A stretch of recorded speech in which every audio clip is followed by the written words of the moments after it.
Bonjour les amis sportifs, dans cette vidéo, je vais vous montrer comment entretenir vos chaussures à rebond Kangoo Jumps à la maison, à votre aise. Changer les T-springs, changer la semelle, serrer les vis parce qu'elles en ont besoin d'être entretenues de temps en temps. Alors en premier lieu, on va voir comment changer le cœur de vos chaussures, les T-springs. Alors, vos chaussures sont équipées de 2 arcs. Et au milieu, nous avons les T-springs qu'il faut changer toutes les 60 à 80 heures. Mais j'ai aussi une autre petite astuce à vous montrer à la fin de la vidéo. Alors, comment changer les T-springs?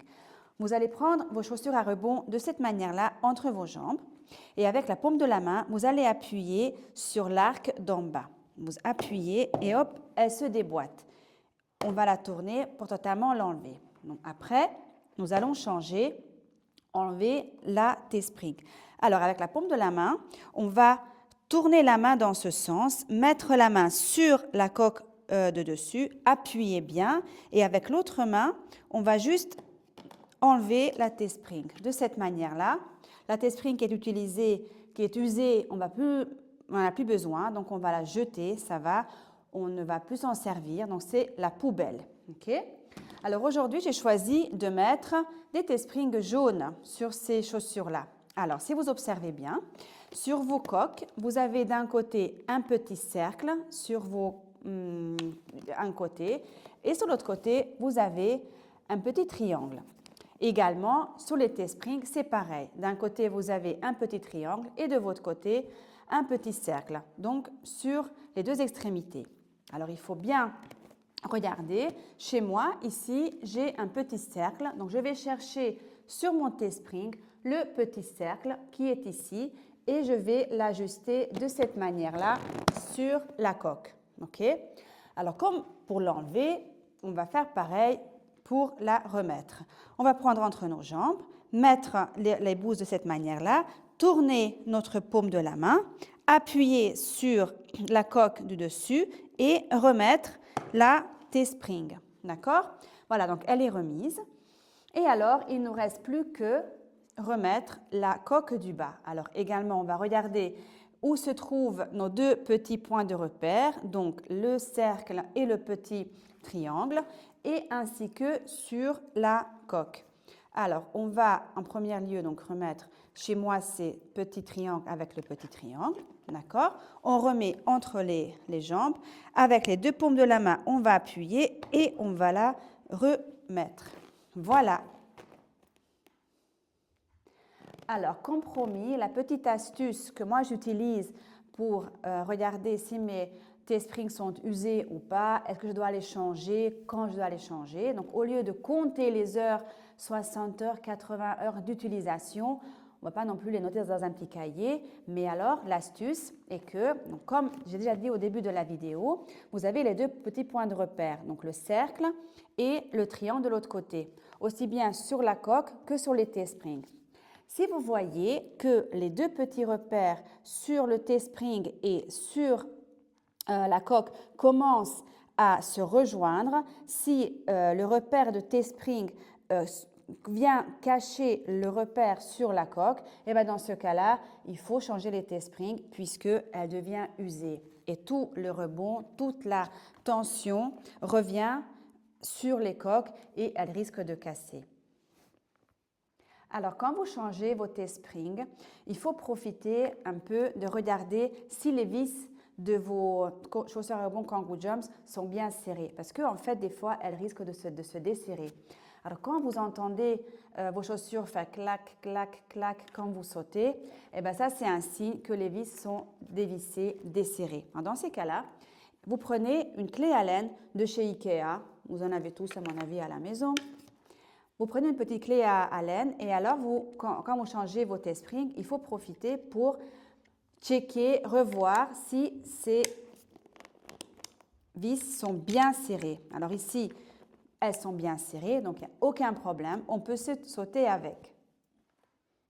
Alors maintenant, je vais vous montrer comment changer la semelle de vos chaussures. Alors la semelle, il ne faut pas la changer tout le temps, tous les jours. Ça dépend sur quelle surface vous sautez, combien de fois, etc. Alors, petite astuce, quand est-ce qu'il faut changer les semelles? Alors, vous voyez que vos semelles, sur vos semelles, ici en bas, vous avez des petites bidules qui sortent. Ok. Alors, quand la semelle commence à devenir lisse, il faut la changer, sinon elle glisse et vous risquez de tomber. Ok. Alors, pour changer la semelle, vous avez besoin d'un tournevis à tête plate. C'est tout. Ok. Alors, comment il faut s'en prendre? Alors, les semelles sont attachées à votre coque avec deux petites attaches des deux côtés. Alors, très facile. Vous prenez votre tournevis et alors, de ce côté-là, vous allez mettre votre tournevis sous l'une des deux attaches sur le côté et hop, on va juste la déboîter ainsi. Et de l'autre côté, on fait pareil. Voilà, on l'enlève. Oups! Alors, c'est des attaches comme ça, ok?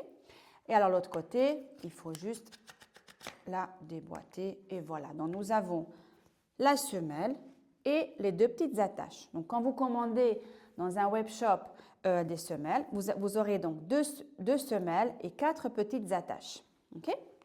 Et alors, votre coque. Donc, c'est la même coque qui est sur le dessus de la chaussure, sauf qu'ici, on va mettre la semelle. Alors, comment on remet la semelle ou comment on met la semelle? Alors, donc, vous voyez que sur la coque, il y a deux petits trous et sur votre semelle, deux petites bidules aussi.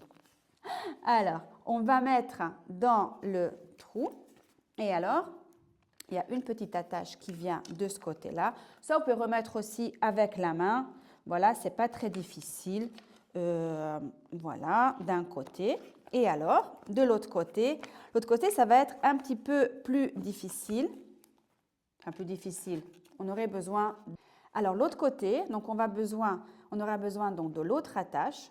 Ou bien vous utilisez votre tournevis pour le remettre. Sinon, vous pouvez aussi user très bien vos mains. Et alors, on va juste la tirer, hop, d'un côté et de l'autre. Alors, si ça ne marche pas facilement, vous pouvez très bien utiliser le tournevis pour le remettre. Et voilà, c'est remis à neuf.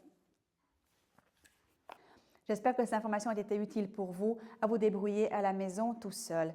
N'oubliez pas de partager vos vidéos avec nous, comment vous vous débrouillez.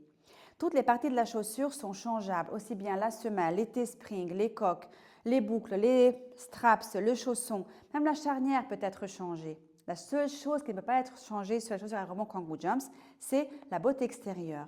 Mais si vous en prenez bien soin, vos chaussures peuvent durer plus de 10 ans. N'oubliez pas que les accessoires originaux Kangoo Jumps sont marqués par la mention Kangoo Jumps ou par la petite mention KJ. Il est très important de vous tourner vers un distributeur officiel Kangoo Jumps lors de vos achats, aussi bien des chaussures que des accessoires Kangoo Jumps. Si vous avez un doute, demandez à votre instructeur ou écrivez-moi, ce sera avec plaisir que nous vous répondrons. Alors, have fun getting fit, enfilez vos boots et allez-y, sautez.